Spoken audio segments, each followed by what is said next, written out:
morning, good afternoon. Welcome to our chargeback prevention overview and demo.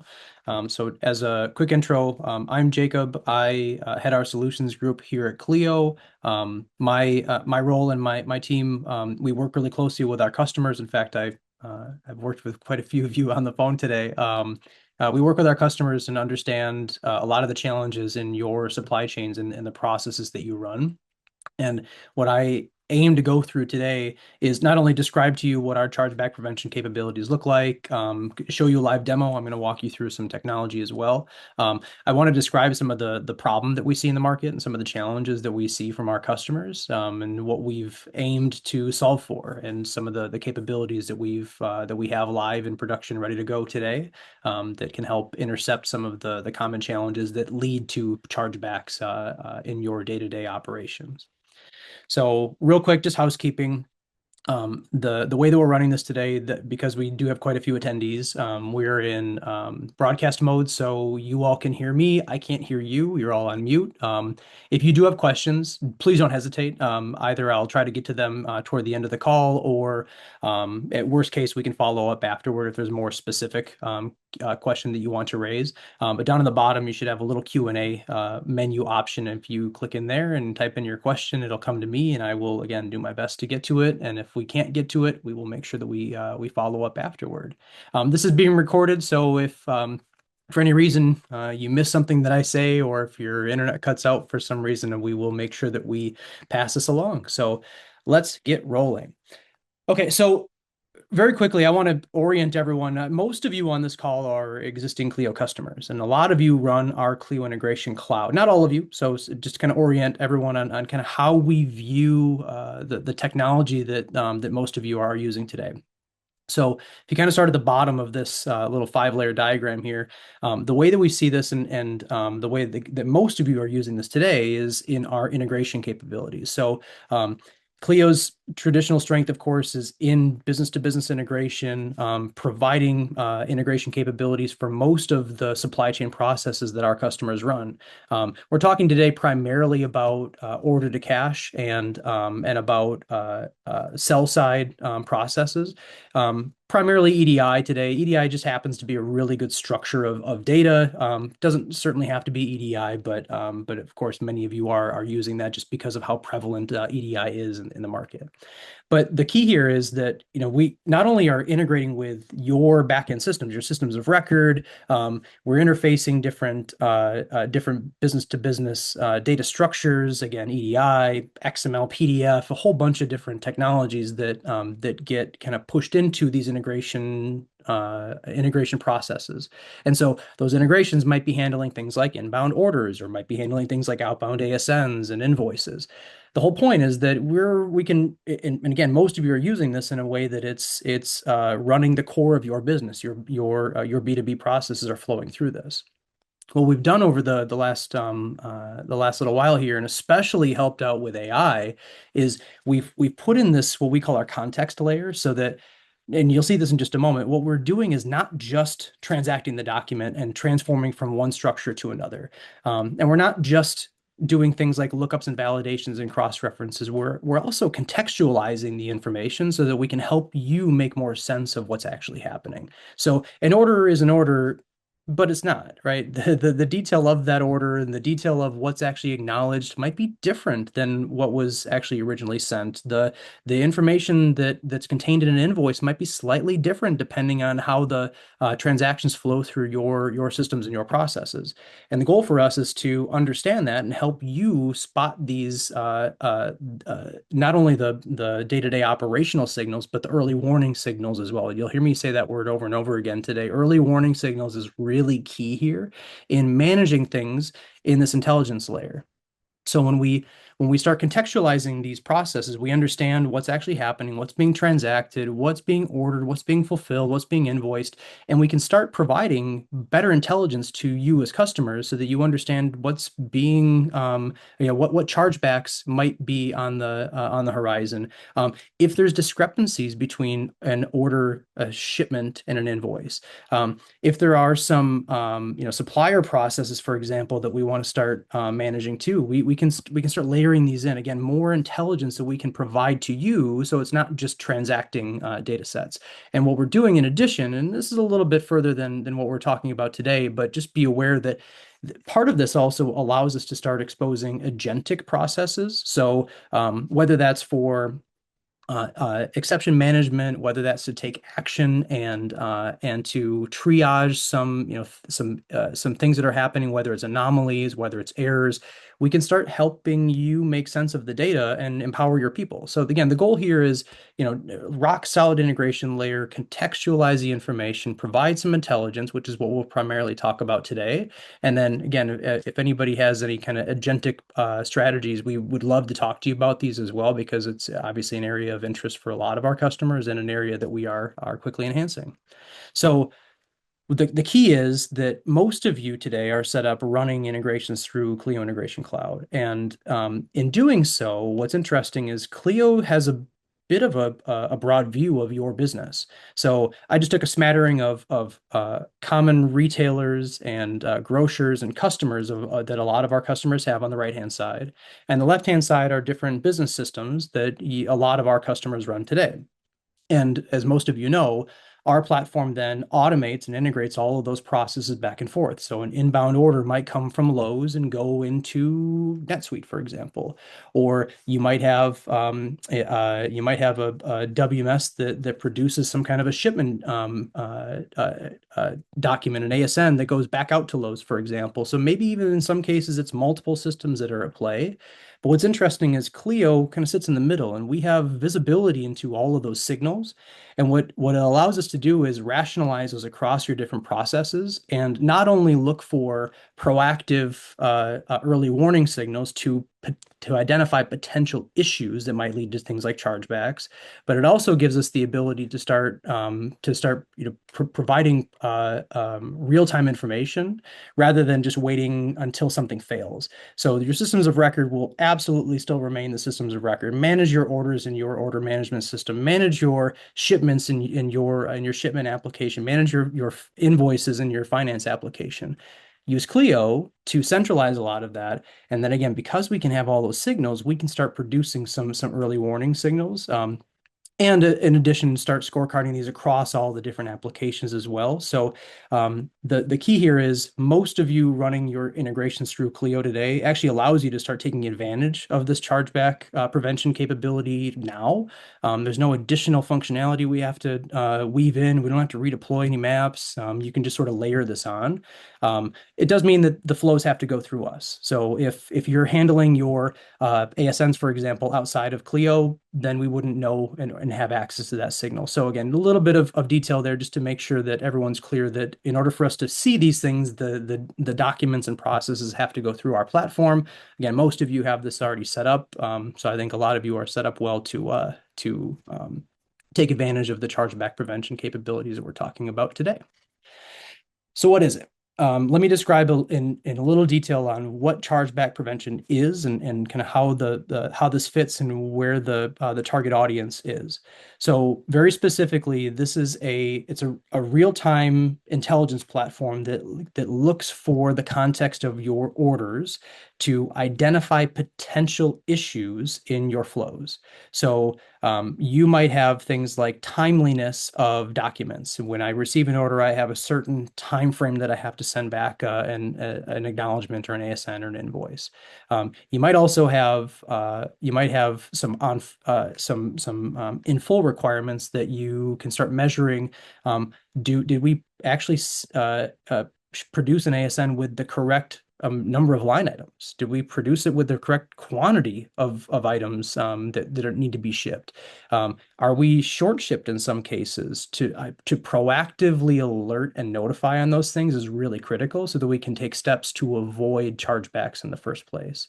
This is primarily for folks who are doing business with larger retailers. Grocers, you saw a smattering of logos on the previous slide, mostly where your customers are enforcing strict compliance requirements on you, where if you have a malformed invoice that goes out, then you're on the hook for paying for that. Either you're going to be short paid, you're going to have a chargeback, you're going to lose revenue in some way, shape, or form.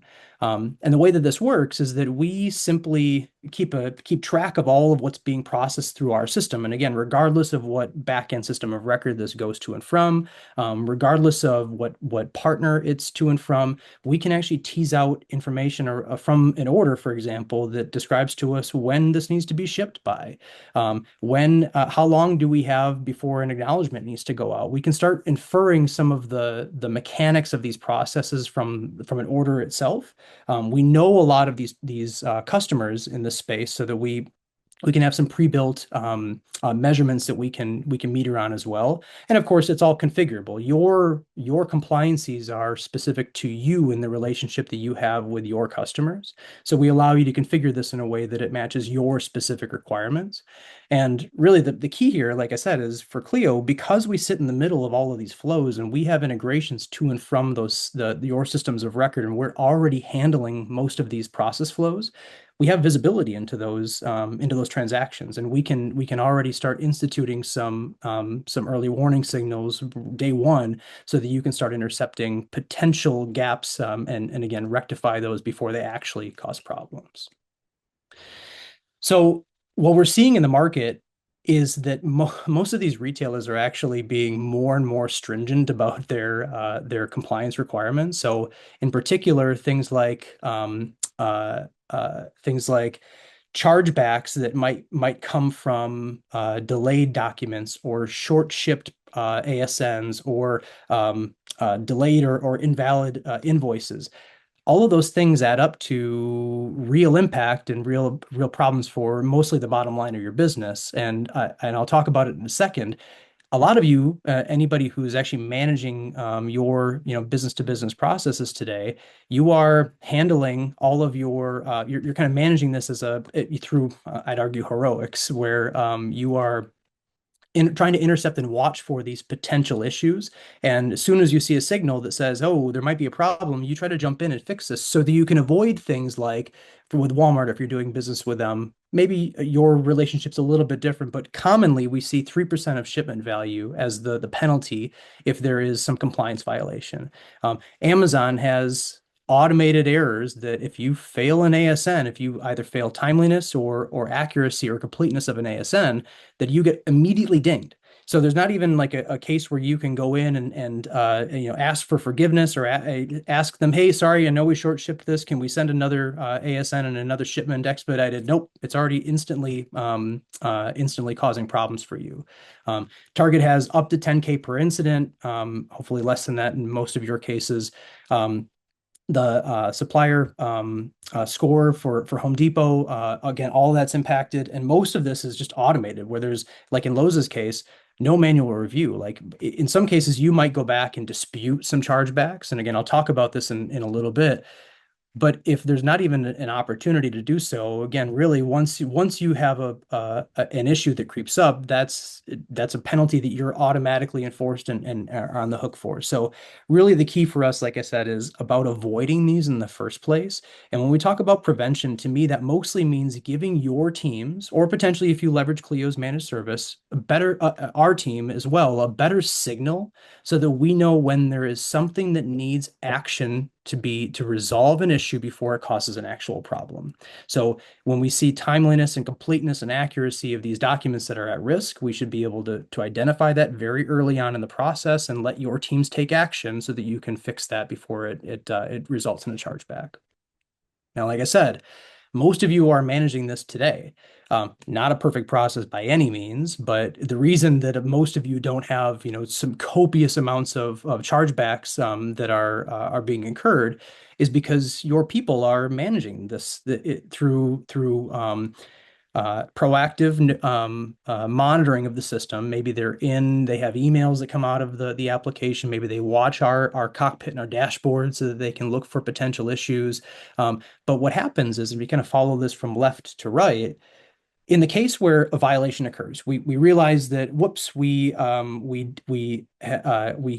packed a pallet of items. So maybe we put together a bunch of items that go into boxes, that go into pallets, and we packed that up and it's good to go. We generated the advanced ship notice, we sent it out. We realize, whoops, we actually missed 2 boxes that should have gone on that same pallet. One case might be your team realizes that early enough and they can unpack, put the correct number of boxes into the pallet and repack it all together. That does incur charges to you, to be super clear, right? That actually starts incurring things like labor costs on your side. You have to worry about the the floor space that that takes up, and if it started in impacting other shipments potentially. You might have issues with packing material usage. Again, some of these are relatively small, but there are costs involved in this process if there's some mistake. But ideally, if we catch it early in a repack, that's a relatively minimal exception that has to be made. If there's a case where we realize, whoops, we actually need to send another advanced ship notice because maybe the pallet already left on the truck. Okay, fine. We now need to issue another notification and an ASN with additional pack information so that we can be complete in our shipment.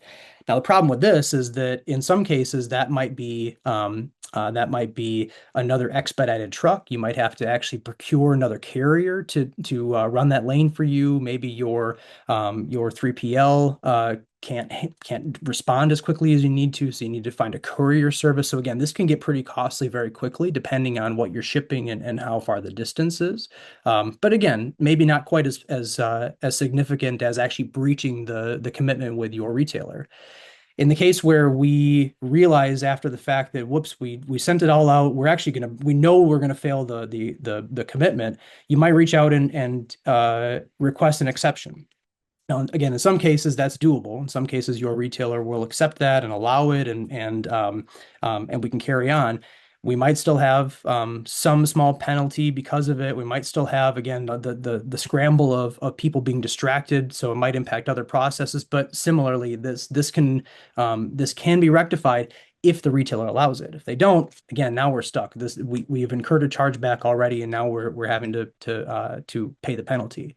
And so ultimately, yeah, the chargeback's issued or the short pay is issued. So again, the longer we wait, the less lead time we have, the less likely it is that we can solve the problem in the first place, and the more cost impact we actually see. So the goal for us is to move the needle to the left in this diagram. The earlier we can spot some of these issues that might lead to trouble, we can notify your team, Cleo's team, and we together can work on these to rectify the issue before any of those downstream issues come into play. And I make the point here about ASNs because ASNs just happen to be one of the most complex processes and documents that we see in this space. You might not do ASNs with all of your partners. So to be super clear, what we're talking about in chargeback prevention, ASN is just one part of it. If you're doing things like order acknowledgement or of course invoicing, if you do any of those additional processes, even if you're not issuing an ASN or potentially where your 3PL is issuing ASNs on your behalf, no problem. We still can put monitoring around all those other steps in the process to make sure we account for that. You do not need to handle order acknowledgement, ASN, and the process doesn't have to be sequential every single time. Your partner and relationships and the specific processes that you run will be unique. And again, that's all accounted for in the way that we look at and evaluate these order processes inside of CIC. It's worth mentioning again the real meat of this is around the low hanging chargeback prevention piece of this, where we're looking at like 3 to 5% of gross invoice value. That's the goal, is to eliminate that as best as we can, or at worst we're reducing that substantially. So again, talking about like shipping timing and fill rates and ASN slash EDI failures. The goal there is to solve for those, but that's just the tip of the iceberg, right? And apologies for the overused analogy, but I think it's really important to call out that all of the other impacts here are still super relevant. So we're going to see things like if even if we don't have actual chargebacks that are being incurred because of exceptions with these partners, you are still in breach of these contracts. And even if you get an exception in cases, you're still getting dinged on your scorecards. You're still going to have issues with deprioritization. So you might see lower order volume. You might see less shelf priority. You might be, there's some brand reputation and customer satisfaction issues that we start seeing. Again, these are more soft impacts, but they add up, right? Especially if one of these relationships makes up a decent chunk of your revenue, we can't put that at risk. So the whole point here is protecting against and reducing the top quadrant here, but also making sure that we can avoid most of these indirect costs and the other kind of bigger long-term impacts that stem from this. So that's all the preamble. I just wanted to give a little sense for how this works. Let's show this live. So I'm going to flip over here. Give me just a second, and I will show this in our demo environment. So what we're going to see here in just a second, this is Cleo Integration Cloud. Again, most of you are customers, so this looks familiar, I'm sure. So what we're seeing is we're seeing details of what's actually happening live in our environment. And so I have in this example demo environment. So I pump a bunch of bad data through this. So where you see things like 58% met invoices, again, bad data intentionally, 433 errors, demo system. So bear with me just a little bit.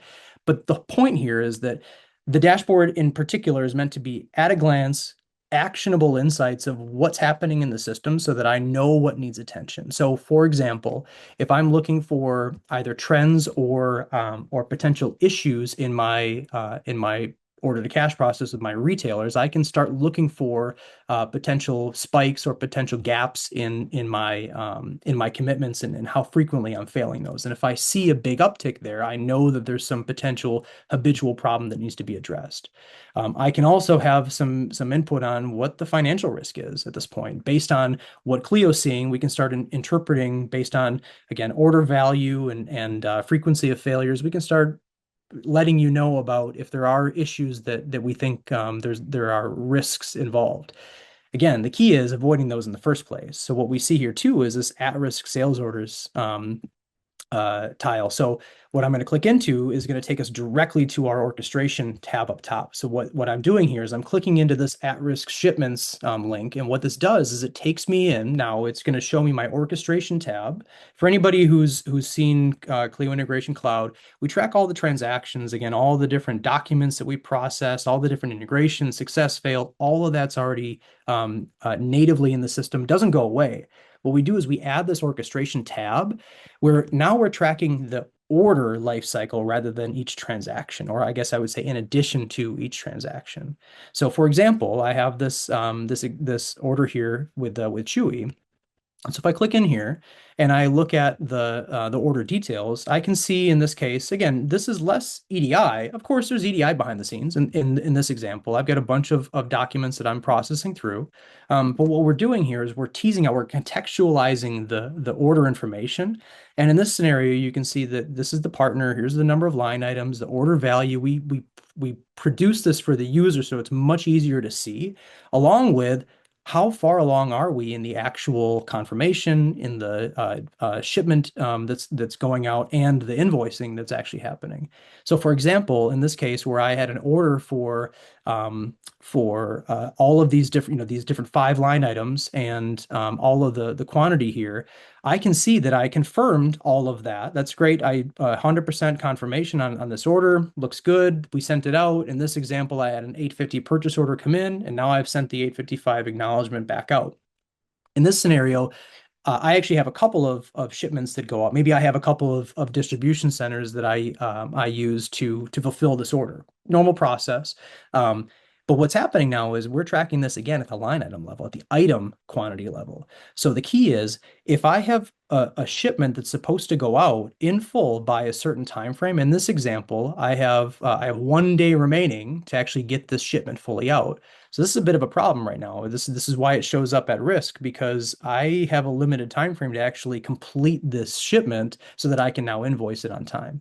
So I can see here of all the line items where I sit. How many of these have I actually processed? Again, your system of record is still going to maintain all of this information, but especially where we have multiple systems in play, or potentially where we have a lack of signaling from the system of record, Cleo can spot this. Now that we have this at-risk alert, we can notify your teams in advance to say, hey guys, we did confirm this order, but this shipment is outstanding. We still haven't actually completed this in full. So this needs attention so that somebody can either make sure that the gears are turning, to the ASN will go out for this and complete the rest of these quantities.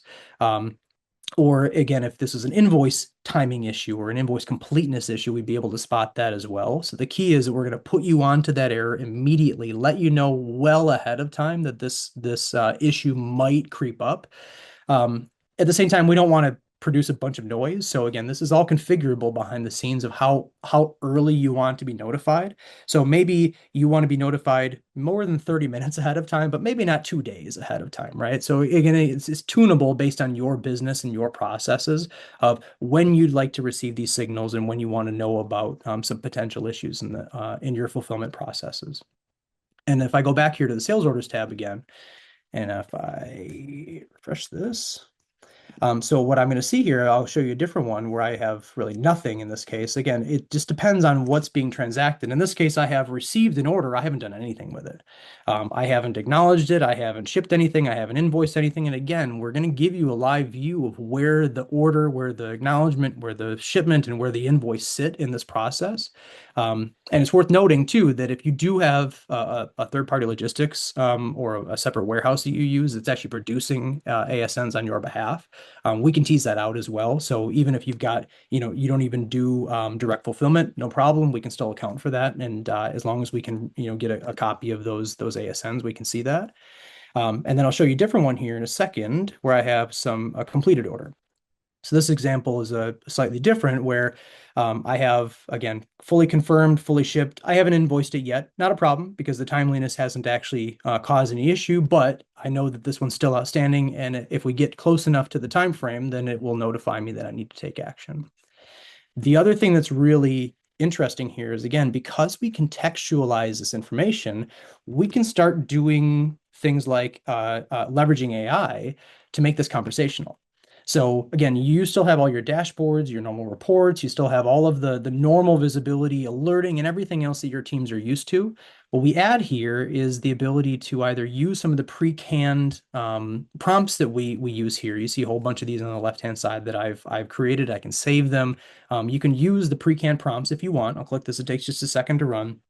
But this looks at the data model under the hood for us because, again, we're not just transacting the documents and integrating them. We certainly are still, but we're also understanding what's actually inside of the documents and what's actually being processed as part of these orders. So in this case, I'm looking at fill rates. How frequently am I flagging any partner below 90% fill rate so that I know where my problem partners lie? And I can. This is more retro, of course, where I'm looking for things, statuses in the system in real time. But I can now look and produce not only an executive report, but also graphs and charts and summaries so that I can visualize this as well. So the nice part here is that I can produce these different reports and these different insights as part of the evaluation of what I'm actually transacting. I can ask follow-on questions. It provides it brings along the context window with me. And if I have other questions I want to ask, just what Amazon orders do I have that are outstanding or that are at risk? I can ask those types of questions so that I don't necessarily have to go build a bunch of filters and reports every time I have a query. You can save these. You can recall them. So again, the whole point here is that we try to make this as actionable as we can, super early warning signals so that you can intercept any potential problems, and then produce some insights based on the data model that we're capturing under the hood so that you can be more efficient and effective in managing these processes and again, converse with them in a human way and leverage AI to its full extent so that we can start, evaluating the processes within the system. And then it's worth noting as well, again, the whole point that I'm trying to convey is proactive notification, proactive, because we can intercept these before they cause problems. It's also important where you might get, in some cases, maybe sometimes wrongly, accused of service level agreement and commitment breaches. You need to defend those. So we also do provide scorecards along with this. So you can see across my partner base, how am I performing? What's the trending with my different partners? How frequently in my Amazon account, how frequently am I failing these order acknowledgments, for example? So I can see I've thankfully got 0 that have been missed. And then here's all the ones that have been met and the volume. And here's the specific transactions that I can look for and look for the content within. So again, the beauty here is even after the fact, we provide some really out of the box usable charts and scorecards that you can start producing as well. So especially when you get a request either from your finance team or somebody that's disputing some chargebacks, or if you are again, especially being falsely accused of anything, you can produce these without having to do a bunch of gymnastics behind the scenes. These are just out of the box in our partners tab. You can just grab all these different scorecards as part of this. The other thing I want to highlight quickly is this anomaly detection that we've added as well as part of the orchestration edition. So anomalies could be kind of anything, right? Where failures occur or when we have measured processes that we have to adhere to, those are easily trapped and we can notify on those. But where there's anomalous activity, maybe a increase or decrease in volume, for example, we need to be able to spot that. So this example, I have a bunch of these set up already where I'm looking for volume trends. If I see that there are, challenges in my volumes, in this case, I have a rise in volume with Chewy, for example, where it's not too far out, but it's out of band from my normal trend. You can see kind of the light blue line that trends this activity over time. The blue dots are in range and the asterisks are out of range. So those all produced notifications saying, hey, there was a strange outlier in from the normal trend. It was a deviation. So maybe it's not a problem, but at least take a look at it. So the goal again is early warning signals. The earlier we can spot that there's a potential gotcha, some weird issue that popped up, then we can fix it. And in some cases, these are just going to be we can tune these over time. We can get better at knowing what is actually an anomaly and what's out of range versus what is just normal business. But the beauty is that, again, this lets you manage the system much more hands off, and you can, as intended, you can manage this exception base so that and one more signal is, in this case, out of band volumes that you can look for and be notified proactively so that you can jump in and at least evaluate, have eyes on whether this is a problem or not. So with that, let me flip back over. I have just two more quick slides just to wrap up. So one thing that I want to talk about briefly is, well, what I just showed is a production environment, real configured process flows, interrogation of the data, and real context information that we're teasing out of those processes. The beauty for, again, any of you that are set up in CI/CD, if you're running these order to cash processes through our platform today, there's no rework to set this up.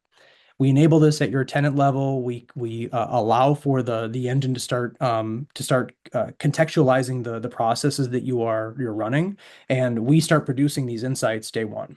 As soon as we start flowing data through, again using your normal maps, your normal partner integrations, we just gain that orchestration tab and the sales order view. And we start looking for those chargeback signals that we can start intercepting as well. You do configure this, right? So again, there's some baseline configuration, and it's meant to be automatic, where we pick up things like dates and response dates, ship by dates, deliver by dates. We pick that out of the actual order itself. We know that that's not always the case. Not everybody sends that in the document. Not all of them are all that reliable in some cases. Maybe yours is a little bit more tailored so that you ignore that and you default to a different. Again, we can work with you to figure out the right configuration, but just know that it is configurable so that you can tailor the measurements and the alert windows based on your requirements, and your specific relationships will be reflected here. It's not some one size fits all, and you have to work within what we provide. We really tailor this to exactly what you are looking for. And yeah, like I said, once we turn this on, then you can start receiving proactive notifications and early warning signals to intercept these issues from day one. And like I said, all of the conversational AI and all the insights that you can start producing as soon as we turn this on, you get that as well. So it's a really nice, clean way to expose this. So certainly, if anybody finds any interest and if you are looking to start preventing chargebacks, let's talk. So first of all, if you're a customer, you are more than welcome to either reach out to to your customer success manager, to your account executive. If you're not a customer, no problem. You can reach out to sales@cleo.com or just respond to the email that had this invite. And we are more than glad to engage. And what I want to do is open this up for a couple of questions. And I saw a couple questions come through while I was going through this. So let me just kind of crack this open and see if I can nail a couple of these real quick if folks want to hang out. So one of the areas that one of the questions around multiple partners. So if you sell to Amazon and Walmart or again, multiple partners that have to be accounted for, that's no problem. You hopefully saw that in the demo that we represent the orders on an order by order basis, regardless of which partners are involved. So we do tag that, of course, and we track orders by partner, and you can filter by partner, and you can use the AI insights by partner. Again, all of that's context that we capture, but no complexities. We look for all the measurements and commitments based on each partner relationship. There was a question earlier on about whether this capability requires changes in your maps and your partner integrations, and hopefully I answered that in the last slide. But just to reiterate it, no, not a chance. The integrations that you have today produce signals that we can start again contextualizing under the hood with our data model. And then once we turn this on, then this just becomes something that we start measuring and producing insights on day one. There was also a question about if this is ASN only, and again, the answer is no. This is really any step along the way in the order to cash process. And what I'll say is that that your relationship with your partners is always unique, like I said. And even if you don't do ASNs, no problem. Again, like I said, it just happens to be one of the most problematic documents for a lot of our customers. So if you don't do ASNs, no problem. What you'll just see in that orchestration tab, the sales order view, is just a dash. You'll just see that there's not a step there because it's not required. It's not actually tracked. Same thing goes for order acknowledgments. We know that not everybody does order acknowledgments. Not all of you may not do a direct invoice. You may do some reconciliation and package those up either as a batch later on, or you might have a third party that handles some of that for you. Again, no problem. We can just simply not look for those signals if it's out of band or if it's handled differently. And then there is another question here around alerts. So the alerts today, like I said, we'll send these out based on how you've configured them. So what I typically tell customers is give yourself enough lead time to impact that cycle that I talked through with, especially like ASN interception. Give yourself enough lead time so that you can actually respond to these issues. It does you no good to know about the problem and then immediately still incur the problem. So give yourself enough time. Maybe that's an hour, maybe that's a day, just depending on your fulfillment processes and how your business runs and how your relationships are. Maybe that's an hour. It just depends on how you run things. But yeah, there's a fine line and some tuning. We can help with some of the suggestions and analysis of what that timing looks like, what the warning window is. Because if we produce a bunch of noise, this gets ignored, and if we're too late, then again we're just knowing early that we're going to have a problem. So we want to kind of find the blend in between. Which other? We had a couple of others here. I'm not going to be able to get to all of these guys. Sorry. Let's see here. These are okay. So there was a question around whether the thresholds were taken from EDI messages, and if there's customer specific setups. Answer is yes. So we do tease out again things like respond by date, ship by date, deliver by date. If that's in the the order itself, then we can use that if we want to. If we want to override that, or if we want to have, we call it a fallback setting, where we can actually say, you know what, if you don't give me the timing, then I assume it's 2 days for shipment, for example. So again, we can set some either fallbacks or overrides in there as needed, so that yeah, you can account for your own processes and not necessarily just measure based on what the customer sent, because they might tell you that you need to ship it by yesterday, and that could be a problem. So in some cases, we might want to have some other fallbacks. I'll make one more point too, in that we find with some of our customers that as we evaluate deeper into these orchestration type processes, that maybe there's some opportunity also to layer in some additional validations and cross references. So in the example that I just gave a moment ago is a perfect example where if a customer sends an order, and then maybe they send a change order, maybe an 860 document or a new 850 that supersedes the previous one. Well, if you've already responded saying, yes, I'm shipping and I'm going to, complete this order in full, and then they come back with another order and change the date on you, one, that should be contractually unallowed. But I understand that that's not always the case. But in certain cases, you might want to actually reject that order change. So the point is, in certain cases, we can probably take a closer look to if there's some other operational challenges that you're incurring. And I know there's another question around like functional acknowledgments causing problems. So yeah, no question, like those things can absolutely rear their heads and be problematic in orchestrating these flows. We should measure them using our chargeback prevention, but at the same time, we should probably put some more automated logic into the integration flows where possible to look for those exceptions and either simply reject in some cases if that's what you'd like to do, or at minimum flag it so that somebody can have eyes on it. And so the other one, I had one more here. Where did it go on my list?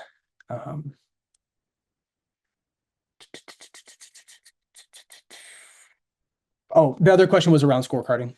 But again, hopefully I answered, because yeah, the key is if you do incur a chargeback. So let's say, for example, that there's some issue that we couldn't resolve in time, that chargebacks still happened. Like I can't promise you 100% resolution in every single chargeback. The goal is preventing as much of this as possible. There's still going to be real physical world issues that happen that we can't impact, unfortunately. There's going to be packed goods that are received at the unloading dock that are damaged. Unfortunately, there's not much Cleo can do about that, or frankly, you.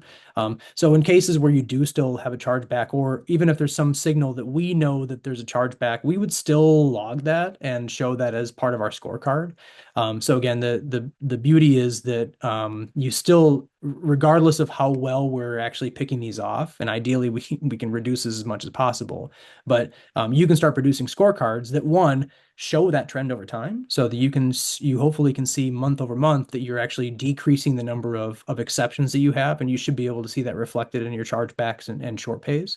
But again, even in cases where you get a customer coming back trying to either issue a chargeback or short pay you, you should have data that helps you back up your claims that you didn't breach that commitment. So again, the key here is we can start layering on scorecards as part of the chargeback prevention and orchestration edition. Awesome. Okay, so I know we're just about at time here. I really appreciate everyone joining. I know there were a couple of other questions that we didn't get to, and a couple that were maybe a little too specific for me to try to answer in this group. What I'll say is we'll follow up on this. We'll share the recording. And like I said, if there are any questions at all, if there's any further discussion you want to have on this, or if there's any kind of one-offs that you'd like to validate with myself or the team, please reach out. We're glad to engage, and I really appreciate everyone's time today. Thanks so much, everyone. Enjoy the rest of your Thursday. Take care.